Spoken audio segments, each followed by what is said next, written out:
दोस्तों स्वागत है आपका अपने YouTube चैनल में। वह स्थान जहां स्वयं महादेव हर प्राणी के कान में मुक्ति का मंत्र फूंकते हैं। लेकिन क्या आप जानते हैं वह स्थान हमेशा से पृथ्वी पर नहीं था। जी हाँ, एक समय ऐसा था जब काशी इस धरती का हिस्सा ही नहीं था और फिर महादेव ने एक ऐसा कार्य किया जिसने देवताओं तक को आश्चर्य में डाल दिया। दोस्तों आज की कहानी काशी की नहीं बल्कि उस क्षण की है जब शिवजी ने अपने सबसे प्रिय धाम को पृथ्वी पर स्थापित किया।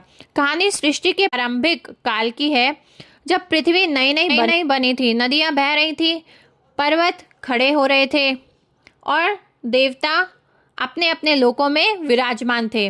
उसी समय भगवान शिव और माता पार्वती पृथ्वी का भ्रमण कर रहे थे।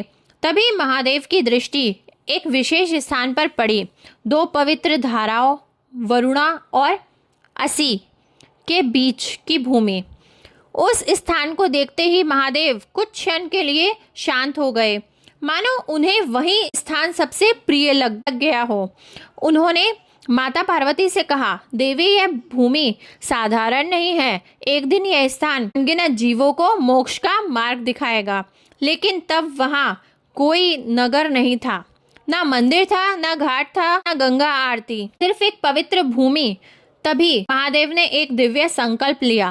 कहते हैं उन्होंने अपना त्रिशूल उठाया और अपनी योग माया से एक दिव्य नगरी को पृथ्वी पर स्थापित कर दिया।